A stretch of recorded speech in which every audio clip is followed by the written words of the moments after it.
اب میں آپ کو توجہ دلانا چاہتا ہوں، ایک تو گوتم بدھ کا فلسفہ، اس کے فلسفے کا مین تھیم یہ ہے سروم دکھم، آل از پین، آل از سفرنگ.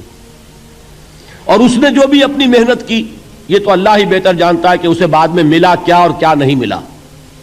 ایک بات آپ سے عرض کر دوں، گوتم بدھ کے بارے میں ایک بہت جید عالم میرے نزدیک بر صغیر پاک و ہند کے علماء میں جو اس صدی کے علماء ہیں ان میں ان کا بہت اونچا مقام ہے، مولانا مناظر احسن گیلانی رحمۃ اللہ علیہ. گیلان قصبہ ہے ایک بہار کا، وہاں کے رہنے والے تھے. ان کی زندگی زیادہ گزری حیدرآباد دکن میں، عثمانیہ یونیورسٹی میں استاد رہے. انہوں نے گوتم بدھ کے بارے میں یہ لکھا ہے کہ میرا یہ گمان ہے کہ وہ بھی اللہ کے نبی تھے، اور اس کی دلیل دی ہے. قرآن مجید میں ایک رسول کا ذکر آتا ہے ذوالکفل، اور یہ ذوالکفل وہ ہے جس کے بارے میں ہمیں کچھ پتہ نہیں. قرآن مجید میں بھی ایک جگہ ذکر آیا ہے. نمبر دو یہ کہ کسی حدیث میں اس کی کوئی ہمیں وضاحت نہیں ملتی، نہ حضور سے پوچھا گیا نہ حضور نے اس کی وضاحت فرمائی. اب یہ ذوالکفل ہے کون؟ تورات میں جو نبیوں کے نام آتے ہیں ان میں سے کسی نبی کا نام ذوالکفل کے آس پاس نہیں بنتا کہ یہ سمجھا جائے کہ یہ اس نام کی بگڑی ہوئی یا بدلی ہوئی شکل بن گئی ہے. تو انہوں نے جو کہا ہے وہ بات وزنی معلوم ہوتی ہے اس اعتبار سے کہ کپل وستو، کپل پے جو ہے وہ عربی میں ہے نہیں، وہ فے بنتی ہے. تو ذوالکفل کے معنی کفل والا، اور یہ کفل جو ہے کپل، کپل والا، جس کو ہم کہتے ہیں کپل وستو کا شہزادہ. تو انہوں نے یہ کہا ہے کہ گوتم بدھ کے بارے میں یہ خیال، یہ میں عرض کر دوں کہ اس کو ہم یقین سے نہیں کہہ سکتے، یہ ان کا گمان ہے، خیال ہے، واللہ عالم کہیں گے ہم، لیکن امکان ضرور موجود ہے. قرآن کہتا ہے وَلِكُلِّ قَوْمٍ ہاد، ہم نے ہر قوم میں ہادی بھیجے. وَإِن مِّن قَرْيَةٍ إِلَّا خَلَا فِيهَا نَذِيرٌ، کوئی بستی ایسی نہیں دنیا میں جس میں کوئی نہ کوئی خبردار کرنے والا نہ آیا ہو. تو یہ ممکن نہیں ہے کہ وہاں نبی نہ آئے ہوں، لیکن ان کی تعلیمات اتنی بدل گئی ہیں کہ ہم ان کو پہچان نہیں سکتے. حضرت مسیح علیہ السلام کی تعلیمات اگر عیسائیوں سے ہم سمجھیں تو کبھی بھی انہیں اللہ کا نبی نہیں مان سکتے.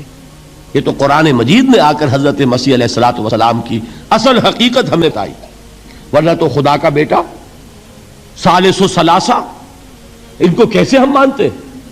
لیکن یہ کہ قرآن نے بتایا. تو جان لیجئے ہو سکتا ہے کہ گوتم بدھ بھی اللہ کے نبی ہو، لیکن ہو سکتا ہے کہ درجے میں کہیں گے، یقین سے نہیں کہیں. بہرحال گوتم بدھ نے اس دکھ، رنج، صدمہ، غم جو انسان کا مقدر ہے اس کا مشاہدہ کیا، اور پھر تپسیائیں کی، علم حاصل کیا، رشیوں منوں کے پاس گیا. اس نے کوشش کی کہ معلوم ہو سیلویشن کا راستہ کون سا ہے، اس دکھ سے نجات پانے کی کوئی سبیل بھی ہے کہ نہیں، اس غم سے، اس نجات سے، اس اندوہ سے انسان کسی طریقے سے چھوٹ سکتا ہے یا نہیں. اسی کو سیلویشن کہتے ہیں انگریزی میں، اسی کو ہندی میں نروان کہتے ہیں، اسی کو عربی میں نجات کہتے ہیں. ان النجات معلقۃ بمجموع هذه الاشیاء. میں نے امام راضی رحمۃ اللہ علیہ کے الفاظ میں آپ کو وہ لفظ بتایا، نجات کی راہ. اچھا، جدید فلسفوں میں جن حضرات کو دلچسپی کی بات ہے انہی کے بارے میں یہ عرض کر رہا ہوں. جدید فلسفوں میں بھی ایک فلسفہ ہے وجودیت، ایگزسٹانشلزم. آپ نے نام سنا ہوگا سارترے، یہ فرینچ فلاسفر، اور اس وقت دنیا میں جو نوجوان نسل ہے وہ بہت زیادہ متاثر ہوئی ہے سارترے کے فلسفے سے. کرکیگارڈ پرانے دور میں اور سارترے اس دور میں، ان کے فلسفے کا نام ہے وجودیت، ایگزسٹانشلزم. اس کا مرکزی خیال بھی یہی ہے، انسان کے لیے دکھ ہی دکھ ہے، صدمہ ہی صدمہ ہے، رنج ہی رنج ہے. صرف یہ ہے کہ کچھ حساس لوگ ہوتے ہیں وہ صدمے کو زیادہ محسوس کرتے ہیں، کچھ ذرا ان کی حس جو ہے وہ کچھ ڈل ہو جاتی ہے، کند ہو جاتی ہے. وہ جو غالب کا شعر میں نے آپ کو سنایا کہ مشکلیں اتنی پڑی مجھ پر کہ آسان ہو گئی، ورنہ یہ ہے کہ انسان سوچے تو دکھ ہے. اب یہ دکھ جو ہے اس سے نجات کا کوئی راستہ بھی ہے کہ نہیں، یہ کوسچن مارک ہے، جس کا جواب ہے تیسری آیت میں الا الذین آمنوا وعملوا الصالحات وتواصوا بالحق وتواصوا بالصبر. جو ایک نا امیدی کی کیفیت طاری ہوتی ہے، والعصر ان الانسان لفی خسر، زمانے کی قسم ہے تمام انسان برباد ہونے والے ہیں، تباہی میں ہیں، گھاٹے میں ہیں، ٹوٹے میں ہیں. اس سے جو ایک مایوس کن صورتحال سامنے آتی ہے، اس مایوسی سے نجات دلانے والی آیت ہے تیسری آیت۔ ایک راستہ ہے، یہ امید کی کرن ہے، تباہی سے بچ سکتے ہو، ابدی بربادی وہ بربادی۔ یہاں تو یہ ہے کہ ہم نے مشقتیں اٹھا لیں، فاقے جھیل لیے، تکلیفیں برداشت کر لیں، صدمے برداشت کر لیے، لیکن موت آئی، اس کا خاتمہ ہو گیا۔ لیکن اس کے بعد اگر خدا نہ خواستہ جہنم میں جھونک دیے گئے، وہ ابد الآباد تک کی، وہ ہمیشہ کی جلن۔ قرآن کہتا ہے کہ اگر ایک کھال جل جائے گی، جھلس جائے گی، اللہ اور کھال دے دے گا۔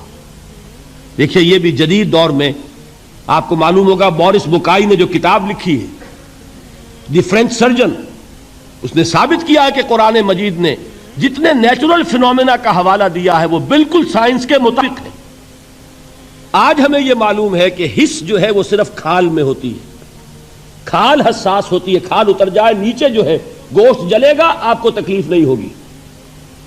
معلوم قرآن نے کہا ہے کہ جب کھالیں ان کی جھلس جائیں گی، ہم نئی کھال دے دیں گے تاکہ وہ سوزش جو ہے، وہ جلن کا احساس برقرار رہے، وہ ختم ہونے نہ پائے۔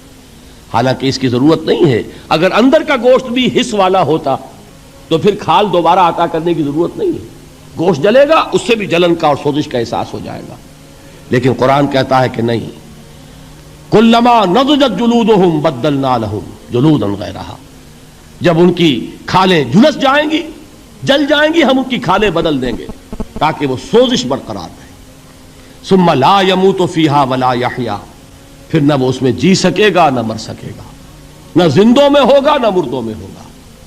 موت کو پکارے گا، کاش کہ موت آ جائے جو مجھے اس مشقت سے اور مشکل سے چھٹکارا دلا دے۔ وہ موت جس سے اس وقت ہم بھاگتے ہیں، اگر خدا نہ خواستہ اس جہنم میں جھونکے گئے تو پھر موت کو پکاریں گے اور موت نہیں آئے گی۔ اس عذاب سے، اس ابدی ناکامی سے، اس خسران سے، اس ابدی ہلاکت سے بچنے کا کوئی راستہ ہے؟ وہ جو میدان حشر میں پکاریں گے لوگ، این المفر، کوئی جائے فرار ہے، کوئی جائے پناہ ہے؟ وہ جائے فرار، وہ جائے پناہ اس دنیا میں اللہ نے ہمیں عطا فرمائی، اسی کا نام صراط مستقیم ہے۔ الا الذین آمنوا وعملوا الصالحات وتواصوا بالحق وتواصوا بالصبر، ایک راستہ ہے، اس کے یہ چار نشان ہائے راہ ہے، سنگ ہائے میل ہے۔ پہلا ایمان، دوسرا عمل صالح، تیسرا تواصی بالحق، چوتھا تواصی بالصبر۔ اس صراط مستقیم پر بچو گے، نروان حاصل ہو جائے گا، نجات حاصل ہو جائے گی، کامیابی سے ہمکنار ہو جاؤ گے، اس ابدی خسران سے نجات پا جاؤ گے